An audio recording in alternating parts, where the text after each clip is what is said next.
Assalamualaikum warahmatullahi wabarakatuh. Wal mutawassitatu. Bismillahirrahmanirrahim. Sekarang adalah najis mutawassito. Nah, najis mutawassito niku termasuk najis yang tengah-tengah. Jadi antara mughaladho ambek mukhaffafah, tengah-tengah mutawassito. Jadi ini najis ini terbagi menjadi dua bagian. Yang pertama adalah najis ainiyah, yang kedua hukmiyah. Jadi ainiyah itu terlihat barangnya benda yang najis, hukmiyah itu secara hukum. Nanti kita bahas. Sekarang wal ainiyatu allati laha launun warihun wa ta'mun fala budda min izalati launiha wa riha wa ta'miha. Yang disebut najis ainiyah adalah najis yang warna najisnya terlihat. Jadi kalau misalkan kotoran atau air kencing warna kuning, nah itu najis terlihat kuning. Air kuning itu najis. Kuyu wong tuwek, arek cilik ngompol kok.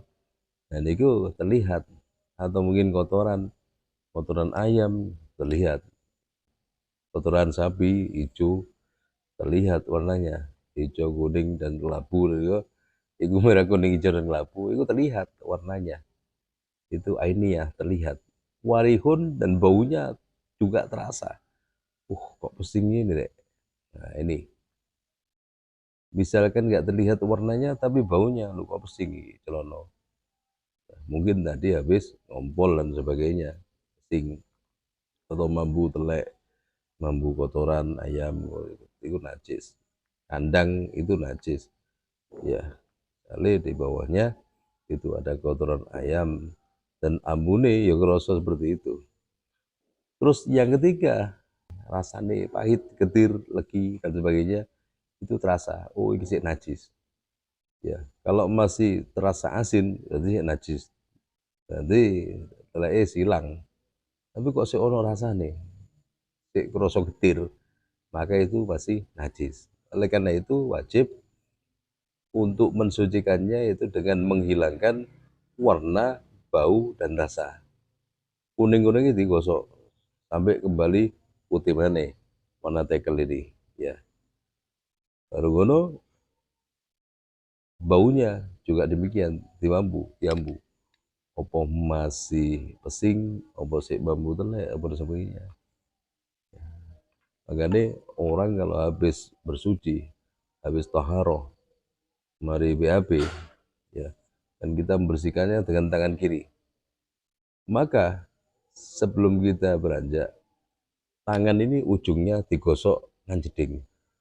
Nantinya digosok nang tekel atau tembok. Oh, di gunung keramik itu digosok. Terus tujuannya apa? Untuk mensucikan ini, biar gak mambu kotoran. Lek sik mambu itu berarti pasti najis. Walaupun kelihatannya bersih, tapi kok sik mambu itu berarti masih najis. Itu digosok mana? Pakai sabun, pakai wing, baru dibasuh dengan air. Wis gak mambu berarti suci.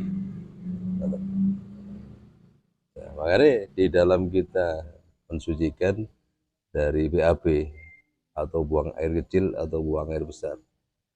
Nah, itu makanya dianjurkan untuk rodok sedikit ngeden, titik waktu istinja. Ya, waktu cewek rodok ngeden tujuannya mau biar bersih. Bagian anus itu bagian sekitarnya itu agar bersih. Ya, jadi sambil dikelucur banyu sampai dibersihkan ya dengan tangan kiri ya tangan kanan. Setelah itu digosok ya, jari-jari mangi nang tekel sampai suci. Baca Allahumma tahhir qalbi minan nifaqi. Dalam kitab Bidayah itu juga diterangkan baca Allahumma tahhir qalbi minan nifaqi hasin farji minal fawahish. Ya Allah, sucikanlah hati saya dari kemunafikan. Ya, munafikan itu termasuk perilaku orang-orang yang pemberdosa istilahnya, munafik nih.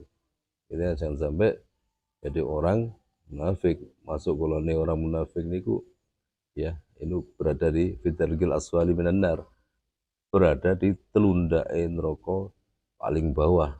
Itu orang munafik siksaannya.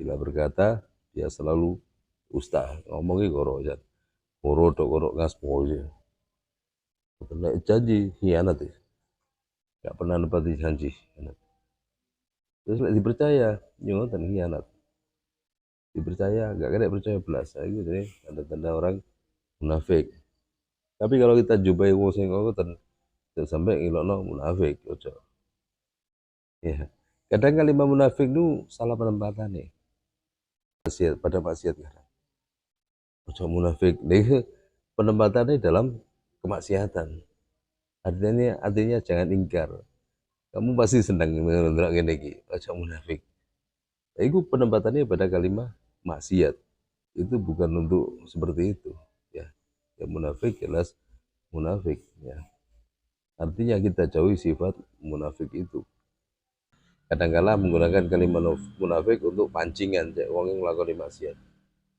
ojo munafik kon pasti seneng delok film warnanya biru ini kamu pasti seneng ojo munafik untuk kemaksiatan orang itu melihat kemaksiatan itu penempatannya nggak pas ya, itu mengajak ke kemaksiatan maksiat itu adalah tentang durhaka kepada Allah Subhanahu wa taala itu jangan dilakukan seperti itu wasin farji minal fahish jaluk penjagaan Gusti Allah agar farji ini dijauhkan dari fawahish perbuatan-perbuatan sing gak bener fawahish perzinahan terus onani onani ini sebenarnya gak bener sebenarnya orang sering onani nanti di neraka jempol ini meteng besar orang sering onani jadi kurangi onani dengan cara ya apa ya diselimurno apa nggak kegiatan apa sekiranya kok ada kesel langsung turu ngoten tahan karena onani itu diharamkan kecuali kondisi darurat ono tengu nemplek misalkan tengu nemplek nang perisilan ya terpaksa digoleki diambil tengu atau mungkin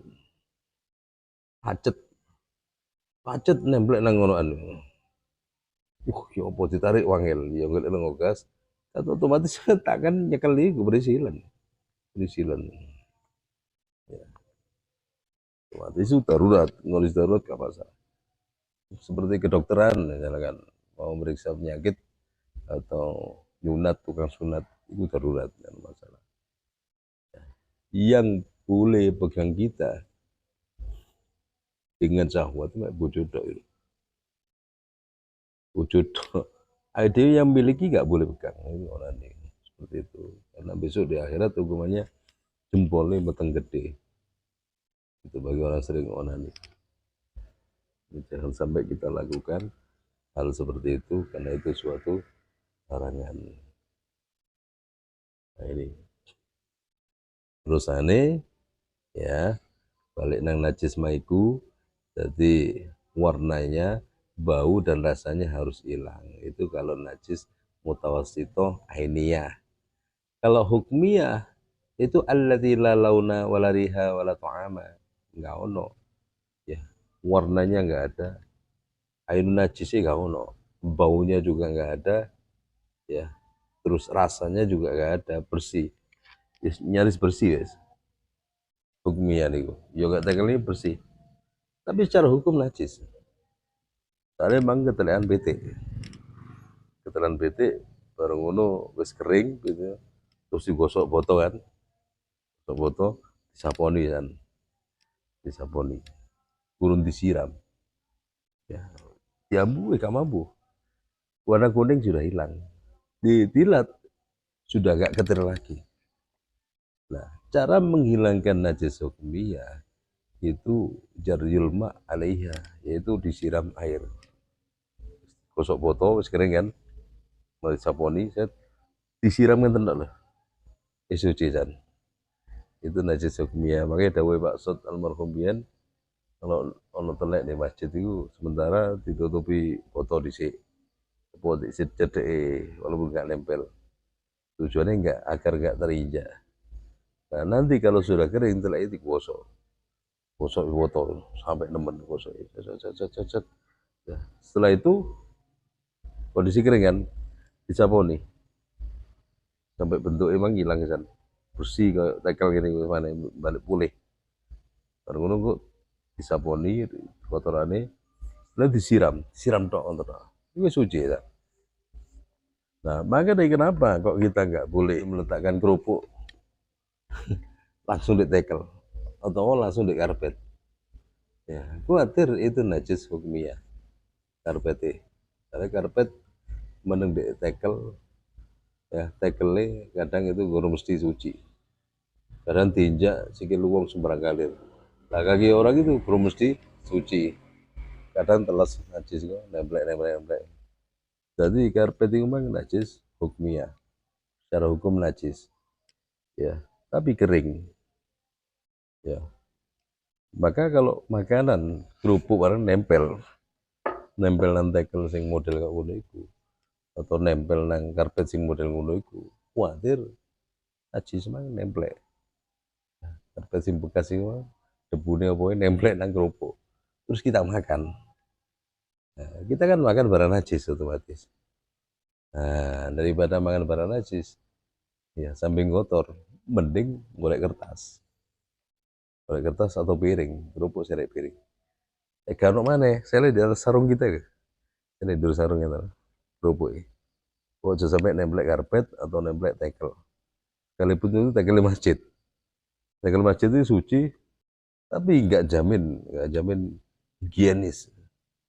Tekel ngenten kan ketoknya bersih, ini sudah kotor iki. Kadang harus mengkilap rujuk bersih, tapi nggak jamin higienis. Itu bahaya lah mlebu nang perut. Wonten niku saking atine wong zaman biyen ulama zuhud seperti itu. Jadi ono mana sendok roto.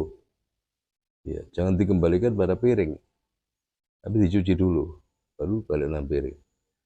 Ya, biasanya orang nggak ngerti kan lugur cuman langsung diambil selendang piring mana dicelup mana.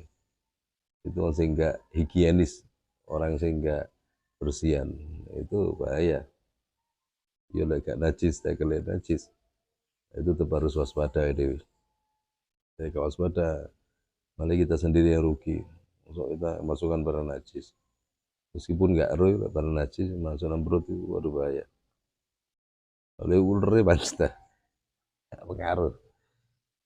Jadi cara pensuciannya cukup diguyang sampai banyu ngoten tok pun suci.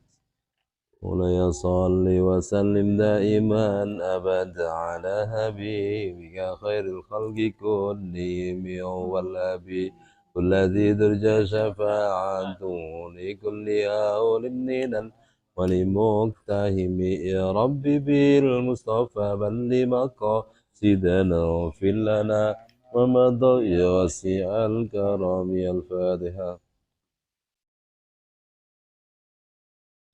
السلام عليكم ورحمة الله وبركاته. ولا صل وسلم دائما أبدا على حبيبك خير الخلق كلهم يوم النبي والذي ترجى شفاعته لكل هول من وللمقتهم يا رب بالمصطفى من مقاصدنا واغفر لنا ومضى واسع الكرم. يا صل وسلم دائما ابدا على حبيبك خير الخلق كلهم يوم النبي والذي ترجى شفاعته لكل هول من وللمقتهم